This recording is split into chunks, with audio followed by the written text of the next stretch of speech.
Booking Piggybank. We're going to skip over Spotify, Groupon, but just to let you guys know that Groupon has a sales force of around 5,000 people worldwide. So, this question. Leon will take over. Do we have a handout? I mean, they're in a warehouse in Chicago. Yes, we do. Why don't you keep going? So let's talk about Airbnb, and as we all know how they do it. And the funny is really interesting to say, for the business model, it's really straightforward. That somebody lists it and somebody click it, and they go to the marketplace to make a match. And there's many hidden fee into the transaction that people have to pay. I mean, the travelers have to pay $20 to $30 for the cleanup fee, and they have to pay deposit like $200 to $300. But we don't know whether or not Airbnb take part of this fee. So, and they say 55% of the company's revenue comes from international traveling. So, which means they have a great opportunity in 2012 when London Olympic is on this way. So that's why Airbnb is handing their business to Europe and especially in UK this year. For the competitors, iStopOver is a Canada-based one, and absolutely they have to compete with Hostel and many hotels like Priceline and Kaya, something like this, because they provide a better service, they have better car serving, and they have better location, but they just ask for more money. And also, there are many local competitors like Couchsurfing and HomeAway. And when they expand to Europe, there are many Germany-based companies like Nightflats and Windu. And Locallo is the one who serve, especially focus on local. They can just rent a coach and sofa for you. And they market their business while it's really interesting about AirTV because they can profile both travelers and the renters via video, and they can see how they're experienced by through Airbnb, and maybe they can talk with each other and they live together. Because some renters they don't live without they live with the travelers together. So they have many stories to show with other potential Airbnb customers, and that's the way they do their marketing. And also they connect with social media and the website affiliation with CNN and New York Times, and they have their own blogs to say how they make money and how they improve their business according to the feedback from the customers. And for SWOT, it's really the most crucial one among the industry is credibility, because it's really common sense that you don't believe the people and the house you will live. It's not any. It's not a business, it's a private one. So, especially after the crisis happened in San Francisco recently, Airbnb launched $50,000 for insurance. But it raised new problems for Airbnb because maybe many people, they will make fraud in this regulation, this policy to make money. If it is two people, they know each other and they just use this policy to get some money from Airbnb insurance. And also, there's many opportunities here. They can expand their market to UK and to Europe, and they can partnership with many car serving services, especially when, even with the renters themselves, they maybe leave the house, they will leave the car and house together with the customers. So they can also upscale their services to more expensive and more tailor-made service to the renters. And also, they have to do many great jobs for the crisis public relations, how to solve with many fraud and many burglary and robbery. So that's the SWOT analysis. And for the funding, it's really interesting. For the first $30,000, they get money from serial sales with Obama's image on it. So for the recent months, they get over $100 million, and they will use this money to expand their business to UK, Germany, France, and Brazil. So that's Airbnb. And Spotify. I don't have too much stuff to add on other people's presentation. And the only thing I want to say is SWOT. Wow. Look at the camera. Thank you. Yeah. And this is majorly the weakness I want to talk about, because I doubt their pricing strategy, because considering what they are making and what their cost is, it's like there is a huge gap between the two. I will say their subscriber base is it's not very small, but it's relatively small compared with iTunes and Pandora. iTunes have 200 million active accounts, and Pandora have 1 million active users. And for Spotify, it only has 10 million users. That's what I get from internet. And you all heard the pricing strategy. They have like 3 options you can choose from. But I say the $10 is a little bit low, because if you consider how many songs in your iPod on your music device, it's like maybe like around 1,000, and what you pay for it on iTunes, you pay 99 per song, so it's gonna be like $1,000, I guess. And but for the for Spotify, it only charges like $10 per month. So it is giving the company a very hard time to break even. So that's what I want to. Just one more.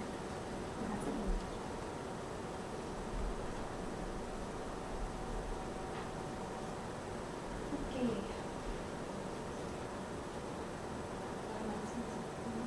All right. Pinterest. I'm going to talk about only the things that have been spoken about before. There are typically 3 types of pins.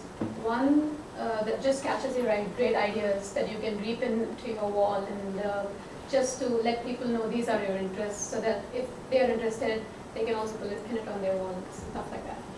The second kind of pin these are gifts, where you can, it is categorized according to the amount you want to spend on a gift. Then you go into this, and this directs you to the place, the website from which you can buy these shoes.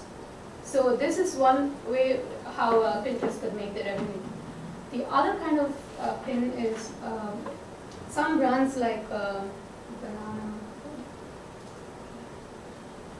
Every time they launch their new line of clothes, they create a profile and update it with all these things. So when you go on, you see what are the latest trends, and you see what's who's pinned it, and if you like their style, if you like the picture, you just click on it, and you could go and buy it from the Banana Republic website.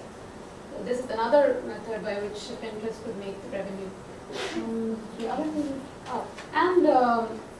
one very exciting thing about Pinterest is that just for free, by observing what's happening on Pinterest, about who's repinning and who's reblogging it into their site, it's free market research for companies. And also, yeah, that's it. One weakness I thought for Pinterest is that this I spent 4 hours of my time the past week on Pinterest because it's just too addictive, and then I spoke to my team and they found it pretty boring. So it looks like I'm the target market. So if you want to compete with people like Facebook and Twitter, there's no point targeting just me. And also I realized that Pinterest is not the site that you think of, okay, I need to find this, and then you can't just go and find it. You just have to be too bored and just keep browsing, and then suddenly you might find something that's too exciting or not. So that's a risk that you have to take. And also one thing is Pinterest sort of specializes in pins about design, aesthetics, and it's more focused on art. So one of their opportunities is to grow in the field of news and more boring things like that. That's it. One thing that I noticed about the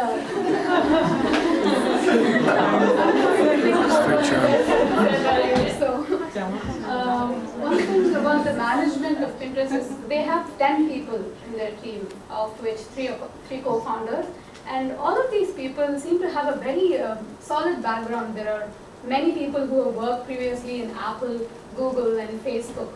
So that's something that was interesting to me. Are you familiar with Flipboard? Sorry? You know what Flipboard is? No. That was awesome.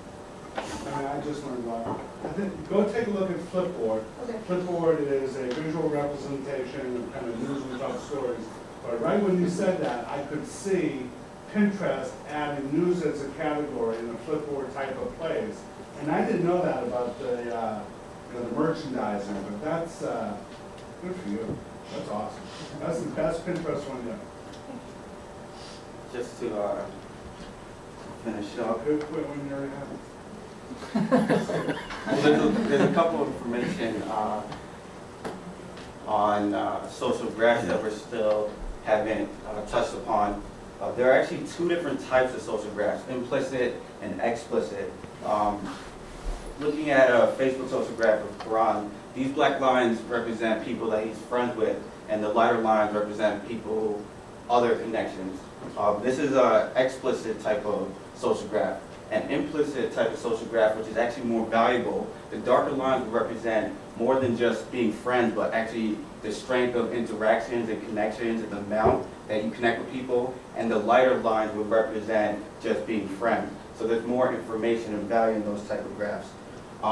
Social graphs are, in essence, very useful, but there are actually negative things about social graphs, specifically like there's no room or no design at the moment for negative type of relationships. Like if you dislike someone, if you're not friends with someone, as in me and Woody, maybe being enemies, wouldn't work.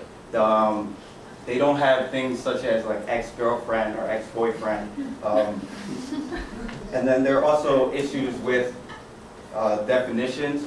A lot of human relationships are very complex and issues. So if I have a crush on this person, which is representing a social graph, and a crush on that person, and a sweetheart over here, and a girlfriend over here, kind of creates some issues. There are also privacy concerns with social graphs. Even looking right here, you can see who's friends with who. I might not want people to know that I'm friends with a certain person. So how do you factor that into a social graph? And also, how do you deal with the fact that relationships are built over time? This graph doesn't tell you how long you've been friends with someone, what's a recent connection, what's not a recent connection, and that's an issue and something that needs to kind of be built in. Lastly, I ran across a quote about social networks in general, and it goes, social networks exist to sell you crap. And I kind of was like, oh, when you think about it, it's true.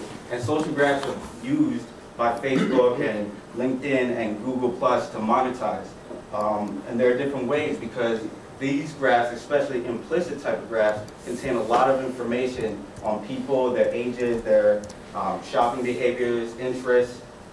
So being able to take a brand like Pepsi and find people who might want to engage with Pepsi is an option for revenue. Also being able to offer news and being able to offer discounts, and something like Swap could tie into a social graph and find people who have strong relationships, because like we learned last week, you're more likely to share something with someone that you're friends with, but you're even more likely to share something with someone that you have a lot of interactions with. So these are ways that social graphs have an opportunity to grow. And that's it. That's a great job. That's a great job.